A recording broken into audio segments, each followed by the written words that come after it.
കൊല്ലം തേവലക്കര സ്കൂളിൽ ഷോക്കേറ്റ് മരിച്ച 8ാം ക്ലാസ് വിദ്യാർത്ഥി മിഥുന്റെ സംസ്കാരം ഇന്ന് നടക്കും. വൈകിട്ട് 4 മണിക്ക് ശേഷമായിരിക്കും സംസ്കാരം നടക്കുക. കുവൈറ്റിൽ ജോലി ചെയ്യുന്ന മിഥുന്റെ അമ്മ രാവിലെ നാട്ടിൽ മടങ്ങിയെത്തും. നമുക്കൊപ്പം കൂടുതൽ വിവരങ്ങൾ പങ്കുവയ്ക്കാൻ കണ്ണൻ നായർ തേവലക്കര സ്കൂളിൽ നിന്നും മിഥുന്റെ വീട്ടിൽ നിന്നും രാഹുൽ ജി നാഥും അതേപോലെ തന്നെ ശാസ്താംകോട്ട താലൂക്ക് ആശുപത്രിക്ക് മുന്നിൽ നിന്നും AK സ്റ്റെഫിനും ചേരുന്നുണ്ട്. ആദ്യം നമുക്ക് രാഹുലിലേക്ക് പോകാം. രാഹുൽ, ആ വീട്ടിലുള്ള ആളുകളൊന്നും തന്നെ ഒരുപക്ഷെ ജലപാനം പോലും കഴിച്ചിട്ടുണ്ടാവില്ല. ആ മുത്തശ്ശി തീർത്തും അവശയാണ്. മിഥുന്റെ ഭൗതിക ശരീരം അല്പസമയം കഴിയുമ്പോൾ ആ വീട്ടിലേക്ക് എത്തും. അവരെങ്ങനെ അത് നേരിടും, എങ്ങനെ താങ്ങും എന്നുള്ളതാണ് ചോദ്യം. ഏറ്റവും പ്രധാനപ്പെട്ട കാര്യം അത് തന്നെയാണ്. എങ്ങനെയാണ് ഇത് ഒന്നാമത്തെ കാര്യം, ഈ വാർത്ത അറിഞ്ഞ ഘട്ടത്തിൽ തന്നെ ഇത് എങ്ങനെയാണ് അംഗീകരിക്കാൻ കഴിയുക, അല്ലെങ്കിൽ ഈ വാർത്ത അറിയുമ്പോൾ അത് എങ്ങനെ സംഭവിച്ചു എന്നൊരു ചോദ്യമാണ് മുന്നിലേക്ക് വരിക. കാരണം എല്ലാവർക്കും വേണ്ടി എല്ലാ കാര്യങ്ങളും ചെയ്യാൻ നിൽക്കുന്ന ഒരു പയ്യനാണ്. എല്ലാവരോടും സജീവമായി ഇടപെടുന്നു. സ്കൂളിലേക്ക് പോകുന്ന വഴി, കടന്നു പോകുന്ന വഴിയിലൊക്കെ ആളുകളെല്ലാം കണ്ട് വൈകുന്നേരം മടങ്ങി വരാമെന്ന് പറയുന്നു. ഈ കൂട്ടുകാരോട് കളിക്കാൻ വൈകുന്നേരം ഗ്രൗണ്ടിലെത്തണമെന്ന് പറയുന്നു. അങ്ങനെ എല്ലാവർക്കും പല ആഗ്രഹങ്ങളും നൽകി ആ ആഗ്രഹങ്ങൾക്കൊപ്പം ഞാൻ ഉണ്ടാകുമെന്ന് പറഞ്ഞു മടങ്ങിപ്പോയ ഒരാളാണ്. അവൻ പങ്കുവച്ച അതേ ആഗ്രഹങ്ങൾ തന്നെയാണ് അമ്മ പറയുന്നത്. അവൻ തന്നെയാണ് ഈ സ്കൂൾ തിരഞ്ഞെടുത്തതെന്ന് പറയുന്നു. 8ാം ക്ലാസ്സുകാരൻ NCCയുടെ ഭാഗമാകണമെന്ന് ഉറപ്പിച്ചുകൊണ്ട് ആ സ്കൂൾ തിരഞ്ഞെടുക്കുകയാണെന്നാണ് പറയുന്നത്. പിന്നീട് നമ്മൾ ആ പുസ്തകം കണ്ടതാണ്. ആദ്യ ദിവസം തന്നെ മിഥുൻ്റെ പുസ്തകം കണ്ടതാണ്, അവൻ്റെ ചിത്രങ്ങൾ കണ്ടതാണ്, അവൻ വരച്ചിരിക്കുന്ന ചിത്രങ്ങളെല്ലാം കണ്ടതാണ്. അനിയൻ ഇന്നലെ നമ്മൾ പങ്കുവെച്ചത് കാറുകളാണ് ചേട്ടന് വരയ്ക്കാൻ ഇഷ്ടം.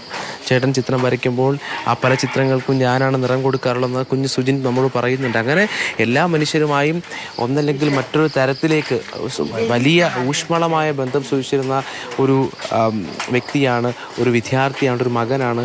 ആ മകനാണിപ്പോൾ ചേതനേറ്റ ശരീരമായി വീട്ടിലേക്ക് എത്തുമ്പോൾ അവർ അത് എങ്ങനെയാണ് കണ്ടു നിൽക്കുക എന്നുള്ളത് തന്നെ ഏറ്റവും പ്രധാനപ്പെട്ട ഒരു പ്രശ്നമായി, ആശങ്കയായി മാറുകയാണ്. വളരെ വൈകാരികമായി അല്ലാതെ അവർക്കത് കാണാനും കഴിയില്ല എന്നുള്ളത് തന്നെയാണ്. കാരണം ഇപ്പോൾ ശാസ്താംകോട്ട താലൂക്ക് ആശുപത്രി മോർച്ചറിയിലേക്ക് വെച്ചതിന് ശേഷം ഒരു ദിവസം കഴിയുന്നു. ഒപ്പം അമ്മ എത്തുന്നു. അമ്മ വിദേശത്തേക്ക് പോയത് ഈ മക്കൾക്ക് വേണ്ടിയാണ്. ഈ മൂത്ത മകനെക്കുറിച്ച് അത്രമാത്രം ആഗ്രഹങ്ങളും സ്വപ്നങ്ങളും ഉണ്ടായിരുന്നു. അവൻ്റെ ആഗ്രഹങ്ങൾ എന്താണെന്ന് നമ്മൾ തിരിച്ചറിഞ്ഞിരുന്നു. അതുകൊണ്ട് തന്നെ ആഗ്രഹങ്ങൾക്ക് പിന്തുണ അറിയിക്കണമെങ്കിൽ അതിന് അടിസ്ഥാനപരമായ പണം വേണം, സമ്പാദ്യം വേണം. അതിനു വേണ്ടിയിട്ടാണ് ഈ ഘട്ടത്തിൽ 8ാം ക്ലാസ്സിലും 6ാം ക്ലാസ്സിലും പഠിക്കുന്ന 2 മക്കളും ഇവിടെ നിൽക്കട്ടെ, ഞാൻ വിദേശത്ത് പോയി അവർക്ക് അവരുടെ ആഗ്രഹങ്ങളിലേക്ക് നടന്നു കയറാനുള്ള ഒരടിസ്ഥാനം ഉണ്ടാക്കി മടങ്ങി വരാമെന്നൊരു അമ്മയ്ക്ക് തീരുമാനിക്കേണ്ടി വരുന്നു.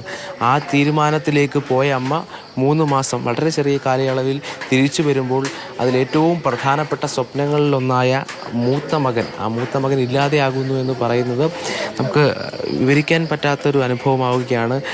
ഏറ്റവും പ്രധാനമായി വീട്ടുകാരെ സംബന്ധിച്ച് ഇത്തരത്തിലാണ് ചിന്തകൾ പോകുന്നതെങ്കിൽ, നാട്ടുകാരെ സംബന്ധിച്ചും എപ്പോൾ വിളിച്ചാലും സഹായത്തിനെത്തുന്ന മകനാണ്. അയൽവാസിയായ ആ അപ്പൂപ്പനും അമ്മൂമ്മയ്ക്കും മകനാണ്. മരുന്ന് വാങ്ങിക്കൊടുക്കുന്നത് മിഥുനാണ്. അവധി ദിവസങ്ങളിൽ കൂട്ടുകാരുമായി കായലോരത്ത് പോകാൻ വിളിക്കുന്ന ചേട്ടനാണ് മിഥുൻ. സുജിനെ ഈ ഫുട്ബോൾ കളിക്കാൻ കൊണ്ടുപോകുന്ന, ആഹാരം കഴിക്കാൻ പുറത്തു കൊണ്ടുപോകുന്ന ചേട്ടനാണ്. അങ്ങനെ എല്ലാവർക്കും പല രീതിയിൽ, പല തരത്തിൽ ഉത്തരവാദിത്തോടെ കാര്യങ്ങൾ ചെയ്യാൻ പ്രേരിപ്പിക്കുന്ന ഒരു സാന്നിധ്യമായിരുന്നു മിഥുൻ എന്ന് പറയുന്നത്. അതുകൊണ്ട് തന്നെ ആ നഷ്ടം വളരെ വലുതാണ്. അത് വിവരിക്കാൻ കഴിയാത്തതാണ്. 1.5 മാസമായി ആയിട്ടുള്ള പുതിയ സ്കൂളിലേക്ക് പോയിട്ട് ആ ക്ലാസ് ടീച്ചറും പറയുന്നത് എന്ത് കാര്യം പറഞ്ഞാലും ഞാൻ ചെയ്യാം ടീച്ചറെ എന്ന് പറയുന്ന തരത്തിലേക്ക് വരികയാണ്. ഇപ്പോൾ ആ അച്ചമ്മയുടെ മുഖം കാണാം. അച്ചമ്മ വലിയ കരച്ചിലായിരുന്നു മകൻ്റെ കാര്യങ്ങൾ പറഞ്ഞ്, മകൻ പറഞ്ഞ ആഗ്രഹങ്ങൾ പറഞ്ഞ്. ഇപ്പോൾ ആ ക്ഷീണിതയായിരിക്കുകയാണ്. അത്രമാത്രം ക്ഷീണം ബാധിച്ചിട്ടുണ്ട്. ഇന്ന് ആ ഒടുവിലത്തെ കാഴ്ച ഇന്നാണ് എന്നുള്ള ആ വല്ലാത്ത ബോധ്യം ആ മുഖങ്ങളിലുണ്ട്, ആ കണ്ണിലുണ്ട്. എന്തായാലും ഇന്ന് മിഥുൻ എത്തുമ്പോൾ, ഏറ്റവും ഒടുവിലെത്തുമ്പോൾ അവൻ പറഞ്ഞ കഥകളുണ്ടാകില്ല, അവൻ പങ്കുവെച്ച ആഗ്രഹങ്ങളുണ്ടാകില്ല. ഞാൻ മടങ്ങി വരാം അച്ഛമ്മേ, ഞാൻ മടങ്ങി വരുമ്പോൾ നിമിഷത്തിലൂടെയാണ് ആ കുടുംബം കടന്നു പോകുന്നത്. ഒപ്പം നമ്മളും ആ കുഞ്ഞു ലോകത്ത്, ആ മിഥുന്റെ സ്വപ്നമായിരുന്ന, അല്ലെങ്കിൽ അവനേറെ ആശ്വാസമായി കണ്ടിരുന്ന ചെറുതെങ്കിലും അവന്റെ കുഞ്ഞു ലോകമാണ് നമ്മൾ ആ കാണുന്ന വീട്. അവിടേക്ക് ഓടിക്കളിച്ചിരുന്ന മിഥുനാണ് ഇന്ന് ജീവനറ്റ് അവിടെ എത്തുന്നത്. എങ്ങനെ അവരത് ഉൾക്കൊള്ളും എന്നുള്ളത് നമുക്ക് ചിന്തിക്കാനാകുന്നില്ല. ആ വേദനയും താണ്ടാൻ അവർക്ക് കഴിയട്ടെ എന്ന് മാത്രമേ ഈ ഒരു അവസരത്തിൽ നമുക്ക് പറയാൻ സാധിക്കൂ.